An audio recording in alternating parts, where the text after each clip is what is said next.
Going into the international break, the three promoted clubs have gotten a total of 2 points so far, with Leicester drawing against Spurs, Leeds drawing against Fulham, and Southampton giving their best impression of Burnley last season. Survival is the main objective for these teams, so in this video, I'm going to take a look at the last 10 teams to just stay up in the Premier League, finishing 17th place. Start from the 34th season now, we've got West Brom. They finished 8th the previous year and replaced Romelu Lukaku, who scored 17 goals on loan from Chelsea that year, with Victor Anichebe and Stefan Sessegnon. Victor Ademringi also left, I think we all know why. Peter old f***ing winger. They started the season okay, with 3 wins, 4 draws and 3 defeats in their first 10 games, which included the win at Old Trafford. You'll be seeing more of this in this video. But the run of just 1 win in 10, including 4 losses in a row, saw Steve Clark sacked, with Pepe Mel coming in. We got a Spanish manager called Pepe Mel in. West Brom had built their whole history basically on having a British manager. The manager's been sacked. This Spanish manager comes in. The gist of it was, I want you to start playing out from the back. Me in goal, Craig Dawson at right back, Gareth McCauley, Jonas Olsen, Liam Ridgewell, yeah? That's the back 4.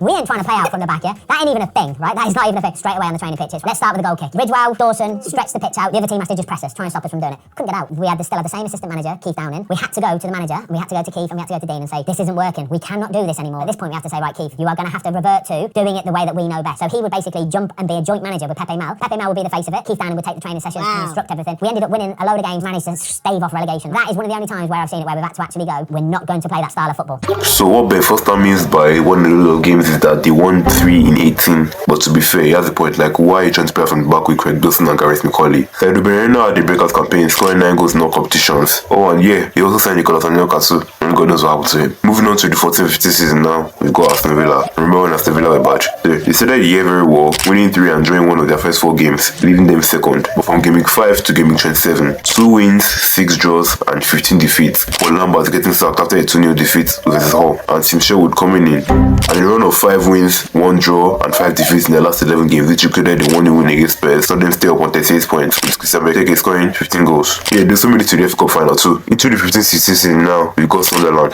If Aston Villa are bad, brace yourselves for Sunderland. They began the season losing 4-2 to relegation favorites Leicester, and they didn't win any of their first 8 games. The Advocates got sacked after a 2-2 draw against West Ham, and Big Sam came in to save the day. They got their first win of the season against Newcastle in the time where they be. Okay, Newcastle fans, I already see why you guys were depressed during the Mike Ashley era.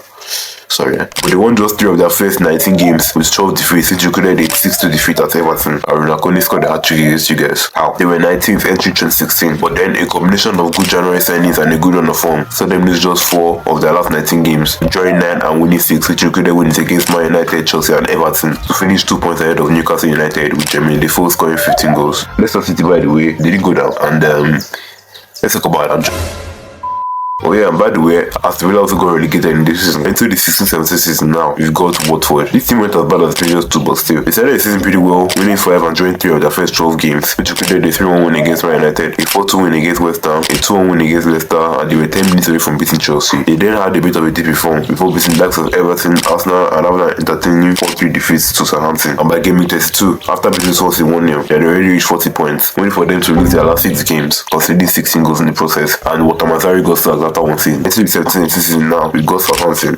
This team, man. This is the second worst Southampton team I've ever seen, apart from the one that got relegated in 2023. They started the season with 3 wins and 4 draws in their first 10 games, just like West Brom in 2013. But then, they won just 3 of their next 20 games, either side of Virgil van Dijk's departure to Liverpool, which didn't help. And after a 3-0 defeat at Newcastle, Mauricio Pellegrino got sacked for Marquise, so he sacked Claude Puel for all that. He lost his first 3 games, but then a run of 2 wins and 2 draws in their last 5 games saw them scrape 17th. Into the 18-19 season now, we got Brighton. This was the end for Chris Hughton and Brighton. They had a decent first half of the season, winning 7, including wins against Man United, Wolves, and rivals Crystal Palace, and 5 draws in their first 21 games. But then 2 wins, 4 draws, and 11 defeats in their last 17 games, which included a 4-2 defeat at Fulham, a 3-1 defeat at home to Burnley, a 2-0 defeat at home to Cardiff, and a 5-0 defeat at home to Bournemouth. But then those wins, combined with 3 draws in their last 5 games, helped them stay up, with the Glamoury scoring 13 goals. But yeah, they also made it to the FA Cup semi-final. Into the 2019-2020 season now, we've got Aston Villa. Yep, it's Aston Villa again. This team is absolutely lucky, let's not lie here. They spent over £100 million and they were 15th after their first 14 games. But from game 25 to game 34, 14 defeats in 20 games, including 2 separate instances of 4 straight defeats. And even for goal line technology being off due to lockdown, they could have lost 1-0 to Sheffield United. Well, they should have lost 1-0 to Sheffield United. But then the likes of Jack Grealish and Trezeguet came into form in their last 4 games, which included the 1-0 win against Arsenal and the 1-1 win against West Ham on the final day. I got them over the line over Bournemouth and Watford, who sacked their coach Nigel Pearson with 4 games left. During the season as as well, they also finished on top of the Carabao Cup. Moving on to 2020-2021 season now, we've got Burnley. First of all, what kind of transfer window was this? They started the season rather poorly, drawing 2 and losing 5 of their first 7 games, leaving them in 19th. But then 4 wins, 3 draws and 2 defeats in their next 9 games saw them rise up to 16th in the league, and they were pretty much on course for safety with some more wins from here and there, which included 1-0 wins away at Arsenal and Liverpool and a 4-0 win at Wolves. They eventually quit safety against Fulham, sending them down in the process, waiting for them to lose their last 3 games by an aggregate score of 8-0. Chris Wood scored 12 goals, but this was the decline for Sean Dyche's Burnley. Into the 2021-2022 season now, we got Leeds. This team should have gone down, let's not lie. This was the beginning of the end for Marcelo Bielsa's Leeds, because they started the season with a 5-1 defeat at Man United. You know, a United team that went on to finish 6th that year. They didn't win until game week 7 against Watford, which started a run of just 2 defeats in 9 games, which brought them up from 18th to 15th. But then 3 straight defeats affected them for the worst, especially after a 7-0 defeat to Man City. That was the first time I've seen a team lose 7-0. They started winning 2 other games in January. February was a nightmare for them. First, we have a 3-3 draw against Aston Villa, 3 goals scored in 11 minutes. Come on. Then a 3-0 loss against Frank Lambert's Everton, one them later. Then a 4-2 home loss to Rannick's Man United, a 6-0 thrashing at Liverpool. A 4-0 home loss to Spurs was the final name in the coffin for Bielsa. Yeah, he was told with his tactics, but they also didn't like the fact that he got sacked as well. He came Jesse Marsh, who lost his first 2 games, but then went on beating their next 5, winning 3 and drawing 2. But then 3 more defeats got them back to the bottom 3 before later breaks in the last 2 games from Pascal Strag and Jack Harrison got them over the line against Burnley, with Rafinha scoring 11 goals. The next season though, they got relegated. On to the 2022-2023 season now, we've got Everton. Everton draw, let's go there.